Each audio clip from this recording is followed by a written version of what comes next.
Hoy vamos a desmenuzar un texto que, la verdad, aborda uno de los cambios más sísmicos de nuestra era. Definitivamente. Para quienes nos escuchan y buscan entender el panorama completo, en esta inmersión a fondo estamos examinando el libro La Era de la Inteligencia Artificial y Nuestro Futuro Humano. Es una obra monumental escrita por, tres figuras de peso. Sí, estamos hablando de Henry A. Kissinger, el ex secretario de Estado de Estados Unidos, también Eric Schmidt, el ex consejero delegado de Google, y Daniel Huttenlocher, que es decano en el MIT. Exacto. Tres mentes brillantes viendo esto desde ángulos muy distintos.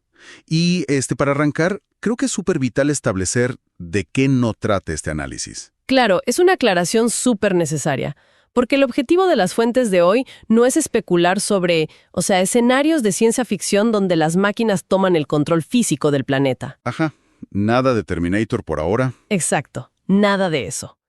La misión de este espacio es comprender cómo la inteligencia artificial ya se ha posicionado como un nuevo actor, un actor muy poderoso en la historia humana. Hablamos de una tecnología que ya está reescribiendo nuestra filosofía, alterando la geopolítica. A través de las plataformas digitales que usamos todos los días, claro. Sí, y desestabilizando la estructura misma de la seguridad mundial. ¡Wow! Y bueno, para entender la magnitud de ese impacto, quiero que la audiencia retroceda con nosotros a finales de 2017.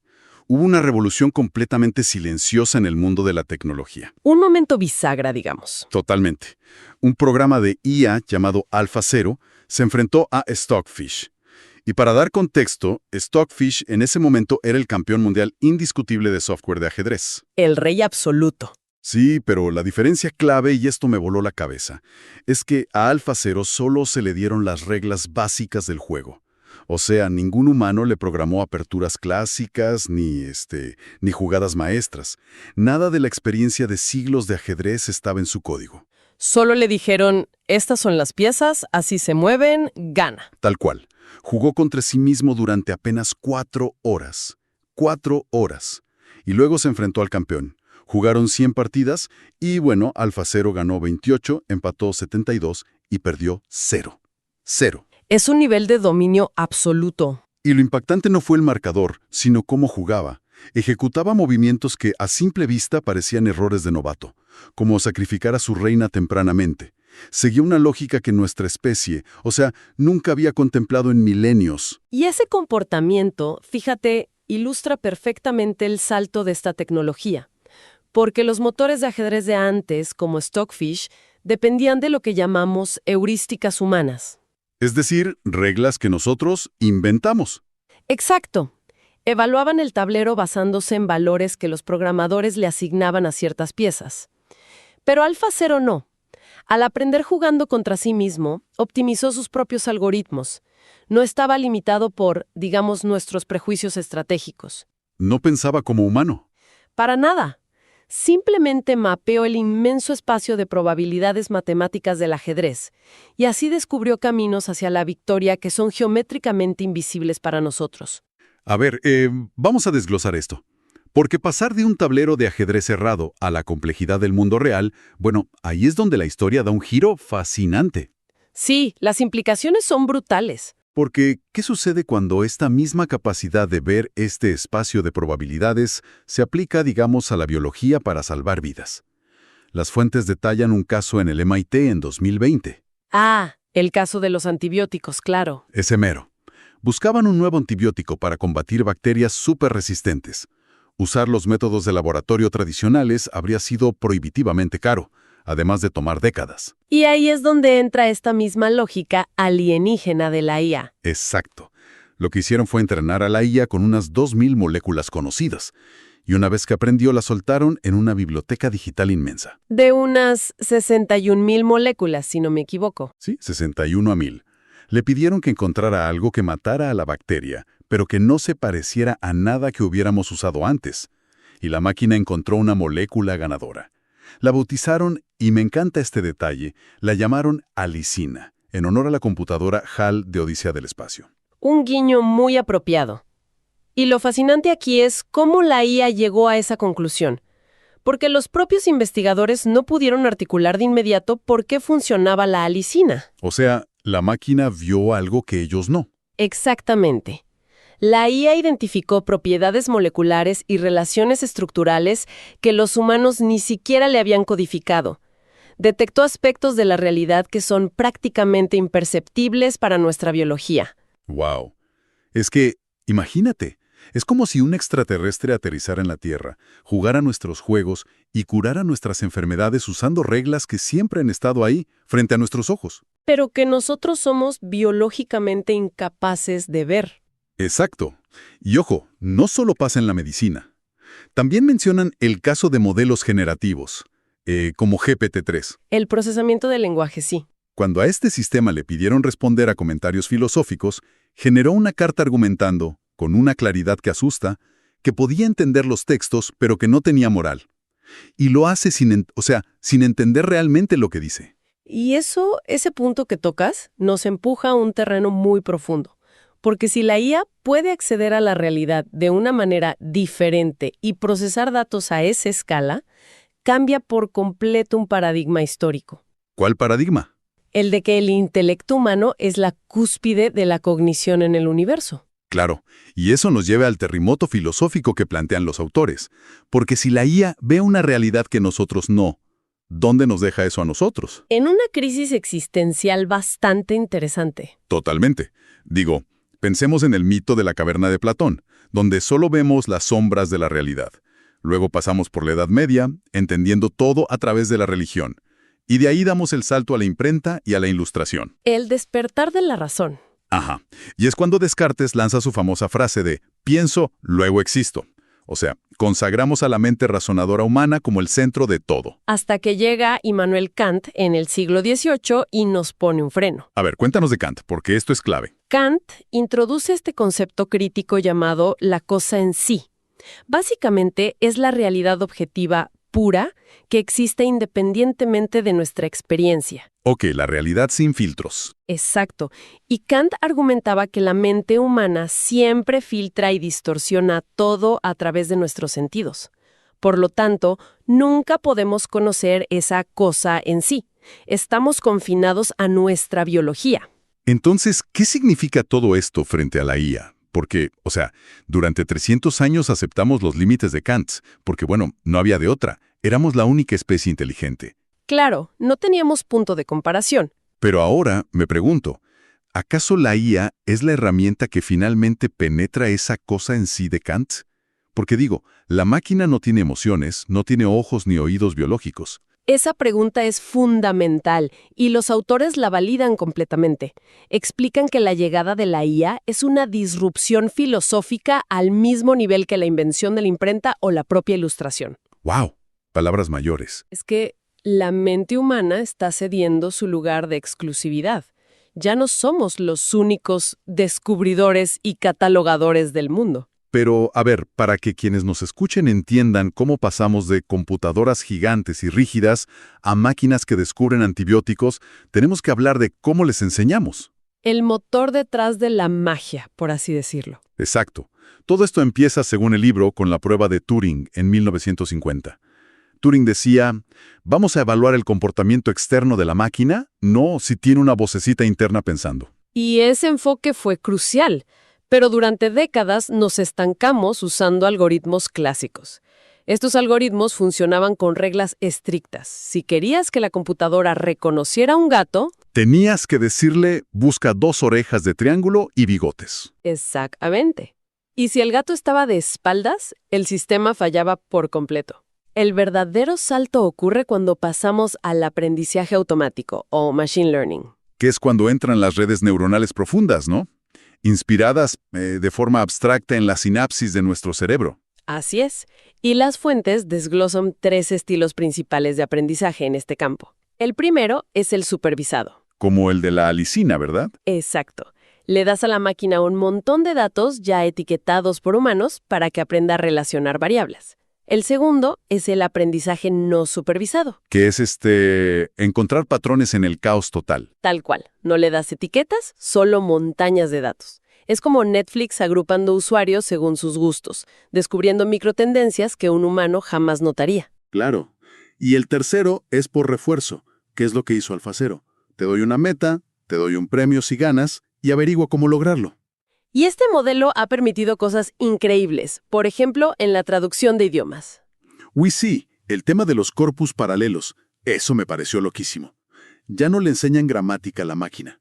Le arrojan textos que coinciden más o menos en dos idiomas y la IA simplemente mapea matemáticamente cómo se relacionan las palabras. ¿Infiere el significado por puro contexto matemático? Pero, a ver, aquí te hago un reto. O bueno, hago de abogado del diablo. Adelante. Si esta IA es tan avanzada, y las fuentes mencionan que puede reducir el uso de energía de Google en un 40% optimizando procesos, ¿cómo es posible que al mismo tiempo sea tan frágil que confunda una tortuga con un rifle impreso en 3D? Es una contradicción enorme, sí. O peor aún, los sesgos. Las máquinas volviéndose racistas, como ese chatbot de Microsoft, Tay, que en horas aprendió a insultar en Internet. O el ejemplo del pulsioxímetro, que falla en medir el oxígeno en pieles oscuras porque los datos de entrenamiento estaban sesgados hacia la piel clara. Claro, y si conectamos esto con el panorama general, la explicación es que la IA carece de sentido común. No tiene autoconciencia ni moralidad. Es solo matemática. Exacto. Solo aprende correlaciones en los datos que le damos. No descubre verdades morales. Y es por eso que el libro hace mucho énfasis en que se requiere una auditoría y certificación humana constante. No podemos simplemente dejarla en piloto automático. Para nada. Especialmente antes de implementar estos sistemas en el mundo real. Y aquí es donde se pone realmente interesante. Porque estos sistemas, que son brillantes pero defectuosos, no están encerrados en un laboratorio en el MIT. Ojalá, pero no. Están gestionando la vida diaria de miles de millones de personas a través de las plataformas globales. Estamos hablando de Google, Facebook, TikTok. Las plataformas de redes. Y aquí entra en juego el efecto de red positivo. Que para la audiencia es básicamente que, a diferencia de un coche o una manzana, estas plataformas valen más cuanta más gente las usa. Exacto. Las fuentes lo comparan con la Bolsa de Ámsterdam en el siglo XVII o la antigua red telefónica de AT&T. Pero a una escala inhumana. El libro menciona que Facebook elimina 1.000 millones de cuentas falsas y spam por trimestre. Una barbaridad. Es imposible que humanos hagan eso manualmente. Tienen que usar IA. Y en 2015, Google Search dio un paso enorme. Le entregó gran parte de su motor de búsqueda al aprendizaje automático. Ganaron muchísima eficiencia, pero perdieron la capacidad de entender paso a paso por qué un resultado sale primero que otro. Se volvió una caja negra para los mismos ingenieros. Y, o sea, imagínate, estas plataformas son como el conserje, el cartero y hasta el confesor de nuestra era. Filtran nuestra realidad. ¿Qué pasa cuando el algoritmo, con tal de darnos lo que queremos, crea estas cámaras de eco masivas? Distorsionan el espacio de información de países enteros. Exacto. Y ahí es donde entra la nueva geopolítica. Y fíjate que, manteniendo una postura estrictamente imparcial frente a los eventos políticos, las fuentes explican cómo esto opera a nivel global. Hoy en día, Estados Unidos y China dominan la creación de esta tecnología. Sí, son los gigantes del desarrollo. Mientras que Europa ha asumido un rol más de regulador severo. Y el libro cita el caso de TikTok en 2020 como un ejemplo perfecto de esta tensión. A cuando Estados Unidos quería forzar la venta de la aplicación, ¿no? Exacto. Y por otro lado, el gobierno chino bloqueó la exportación del algoritmo. Nadie quería ceder el control de esa pieza de software. Es que delegar la censura de la desinformación a una IA plantea dilemas sobre la libertad de expresión que los gobiernos de antes, o sea, los predigitales, jamás tuvieron que enfrentar. Es un desafío completamente inédito para la soberanía de los países. Y bueno, si el control de la información en redes ya genera este nivel de fricción entre superpotencias, ¿qué pasa cuando agarramos esta IA y la metemos en las armas y los ejércitos? Entramos al terreno más crítico del análisis, la evolución bélica. Las fuentes citan a Clausewitz, quien decía que la fuerza siempre se equipa con los inventos de la ciencia de su época. Lógico. Pasamos de la guerra industrial a la nuclear. Exacto. Y en la era nuclear, la paradoja de Oppenheimer nos llevó a la doctrina de la destrucción mutua asegurada, el famoso MAD, por sus siglas en inglés. Básicamente, el equilibrio del terror. Si me atacas, nos destruimos los dos, así que mejor no hacemos nada. Esa era la disuasión tradicional, pero la guerra cibernética actual rompe esa disuasión por su opacidad. Claro, como el virus Stuxnet O los ataques masivos a servidores. Atacan infraestructuras civiles, pero es dificilísimo probar quién fue. No hay una huella digital clara e inmediata. Y ahora suma la IA al campo de batalla. El libro menciona a Mu-Zero, una inteligencia artificial de la Fuerza Aérea de Estados Unidos. Sí, leí eso. Pilotó un avión espía U-2 y manejó los radares de forma autónoma. Totalmente sola. Y el peligro aquí es lo que los autores llaman la incalculabilidad. A ver, explícanos eso de incalculabilidad. Una IA militar actúa a una velocidad infinitamente mayor que la cognición humana. Y además sigue una lógica que, como vimos con el ajedrez, nos resulta opaca. O sea, toma decisiones tácticas en microsegundos basándose en factores que quizá nosotros ni consideramos. Exactamente. Y lo más grave, no siente miedo, no tiene moral.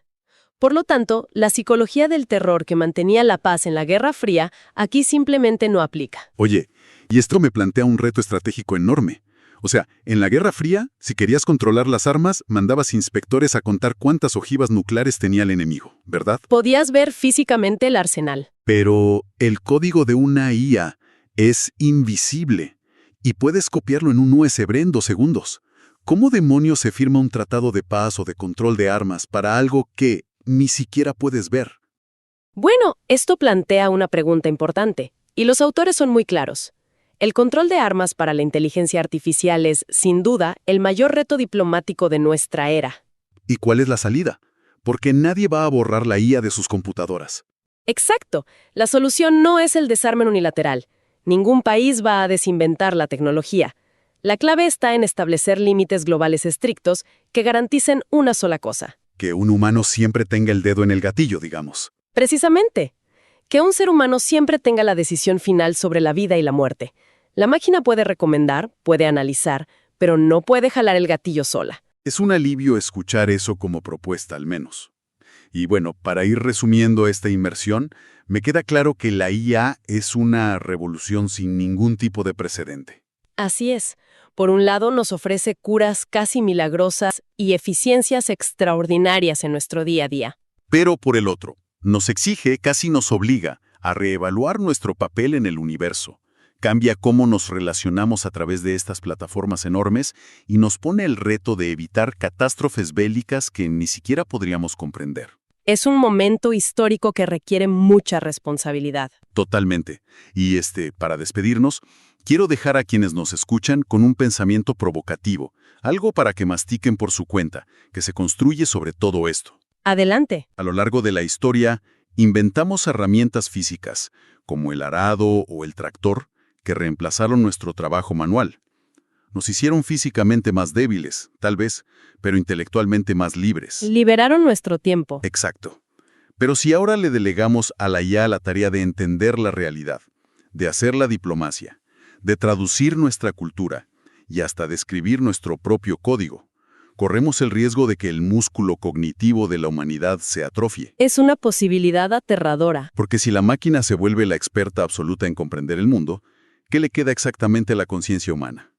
Es una pregunta enorme. Definitivamente nos deja mucho en qué pensar. Bueno, pues muchísimas gracias a nuestra audiencia por acompañarnos en este análisis a fondo el día de hoy. Hasta la próxima.